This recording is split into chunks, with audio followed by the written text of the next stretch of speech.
Hello dear student, आप सबों का सृष्टि क्लासेस में स्वागत है। आज क्लास 9 का बायो का पहला चैप्टर सेल कोशिका के बारे में हम लोग जानेंगे। सबसे पहला चीज़ ये देखा जाए कि इंट्रोडक्शन में देखा जाए कि कोशिका आखिर होता क्या है, कोशिका का हमारे जीवन में क्या रोल है। पूरे यूनिवर्स में, पूरे ब्रह्मांड में जितने भी जीव जंतु हैं, हर किन्हीं का बॉडी जो है वो कोशिका के द्वारा ही बना है, सेल के द्वारा ही बना है। इसका डेफिनेशन देखा जाए, the basic unit of life is called cell,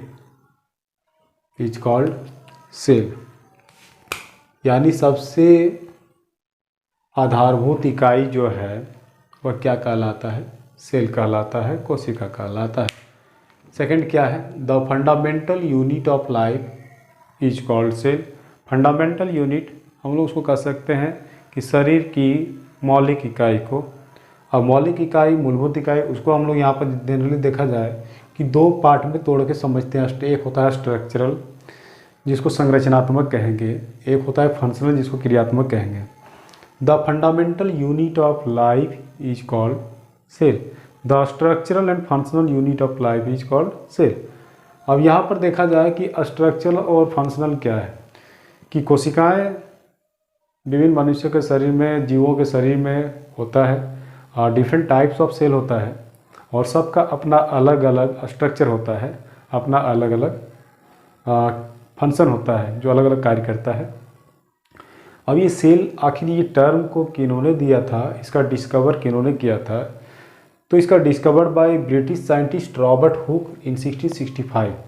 1665 ईस्वी में रॉबर्ट हुक ने, एक ब्रिटिश साइंटिस्ट जो थे, उन्होंने क्या किया कि सेल का डिस्कवर किया। अब ये डिस्कवर प्लांट सेल किया कि एनिमल सेल किया? प्लांट सेल किया।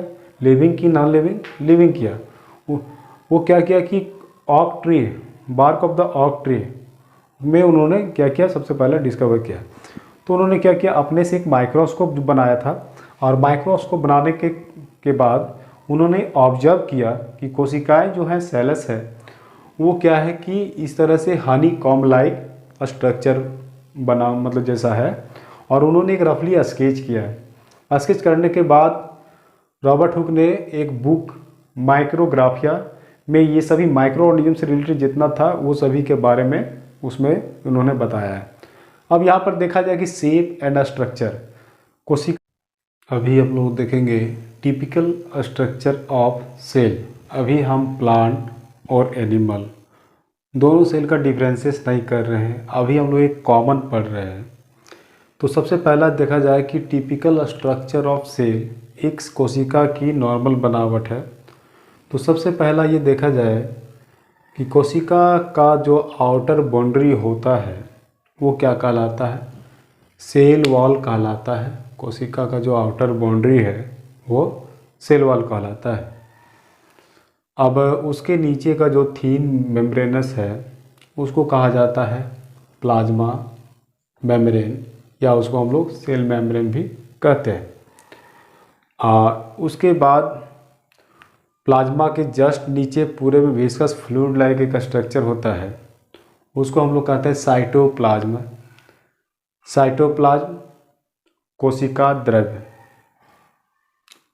अब कोशिका के बीचों बीच एक राउंड स्ट्रक्चर का गोला जैसा पाया जाता है, वह कहलाता है न्यूक्लियस, केंद्रक। केंद्रक के अंदर जो मेम्ब्रेनस होता है वह कहलाता है न्यूक्लियर मेम्ब्रेन, और उसके अंदर जो जेनेटिक पदार्थ होते हैं न्यूक्लियस, वो जेनेटिक पदार्थ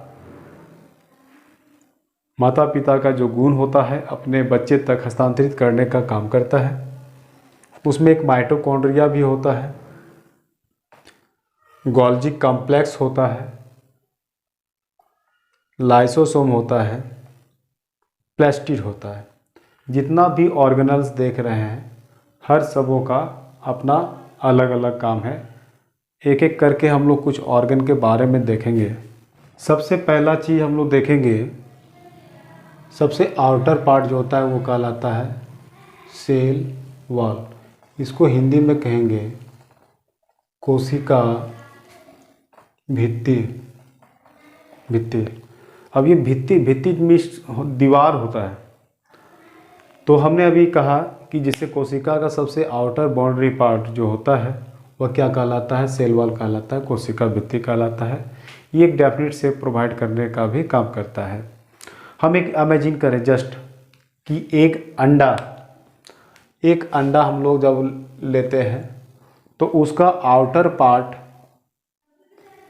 जो होता है कैल्शियम कार्बोनेट का बना होता है। आउटर पार्ट, अगर मान लीजिए सपोज दैट बॉयल अंडा है, तो बॉयल अंडा है तो हम लोग उसको क्या करते हैं कि बीचों बीच अगर पहले उसको छुड़ाते हैं तो वो लेयर जब हटाते हैं तो उसको हम लोग समझेंगे कि कोशिका भित्ति है। अब वो लेयर हटाने पर पतला पतला मेम्ब्रेनस अंदर से निकलता होगा, जिसको हम लोग क्या कहेंगे, सेल मेम्ब्रेन कहेंगे या फिर प्लाज्मा मेम्ब्रेन कहेंगे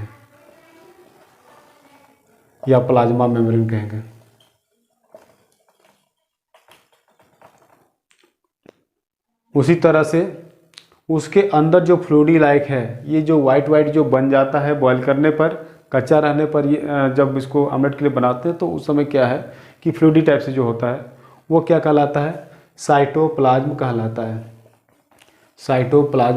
है। और इसके अंदर जो येलो होता है इसको हम लोग न्यूक्लियस कहेंगे, और ये क्या कहलाता है, यही केंद्रक कहलाता है, न्यूक्लियस कहलाता है। इसी में जेनेटिक मटेरियल होता है, वो ट्रांसफ़र करता है। तो सबसे पहला हम लोग देख लिए कि सेल वॉल क्या है।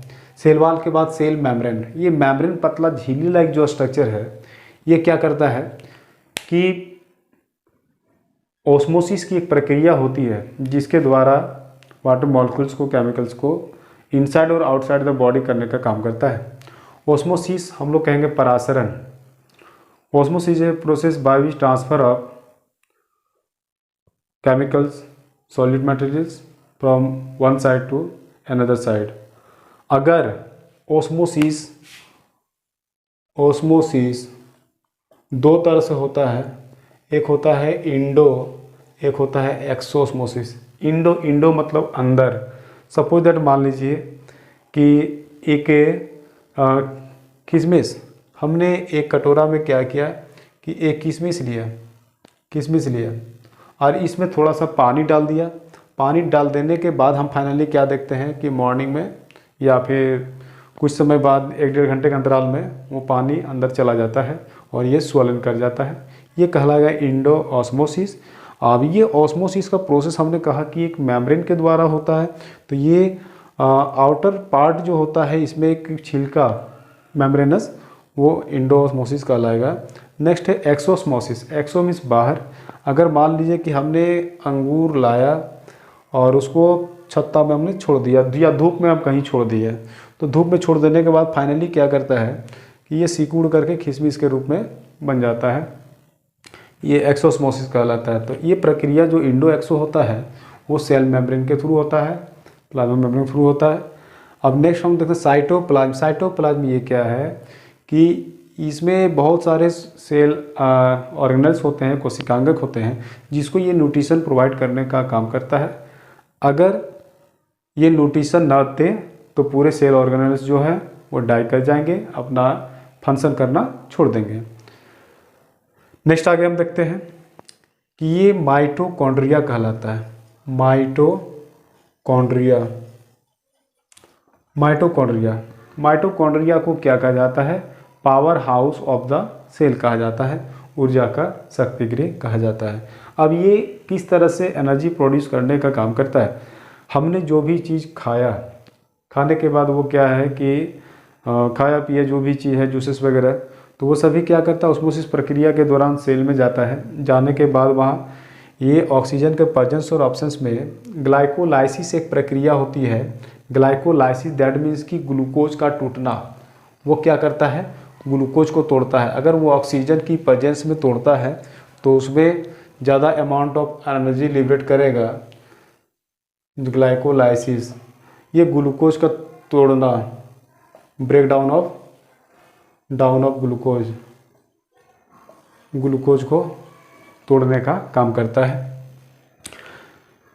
अब यहाँ पर आगे देखा जाए, माइटोकॉन्ड्रिया के बाद ये गोल्जी कॉम्प्लेक्स होता है, जिसको गोल्जी बॉडी के नाम से भी जाना जाता है, गोल्जी उपकरण भी कहा जाता है। इसका काम है storage and packaging.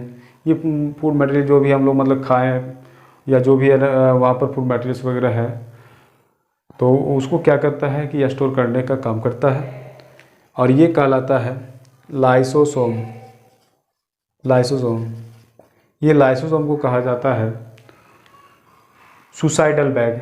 Suicidal bag क्यों कहा जाता है कि इसके अंदर में हाईली डाइजेस्टिव एंजाइम्स होते हैं, जिसके कारण ये ब्रेक डाउन कर जाता है किसी भी कारण से, फिजिकल हो, केमिकल हो या बायोलॉजिकल हो, जिस वे में। तो वो क्या करता है, लाइसोसोम ब्रस्ट करता है, पूरे ऑर्गेनल्स को वो क्या करता है, मार देता है। वह क्या कहलाता है, लाइसोसोम कहलाता है, सुसाइडल बैग कहलाता है।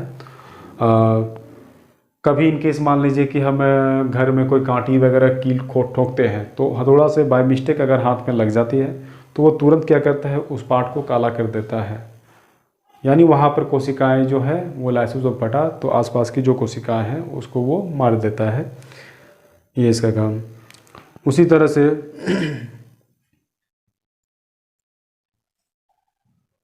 प्लास्टिड। प्लास्टिड, प्लास्टिड इसको हम लोग हिंदी में कहते हैं लवक। लवक अभी हम कॉमन पढ़ रहे हैं, ये प्लांट एनिमल में डिफरेंसेस नहीं किए हैं, भ्रम में नहीं रहिएगा। तो यहाँ प्लास्टिड, प्लास्टिड मीन्स क्या होता है, लवक होता है। तो प्लास्टिड को हम लोग बांटते हैं 3 तरह से। एक होता है क्लोरोप्लास्ट, प्लास्ट, एक होता है क्रोमोप्लास्ट, एक होता है ल्यूकोप्लास्ट। ल्यूकोप्लास्ट।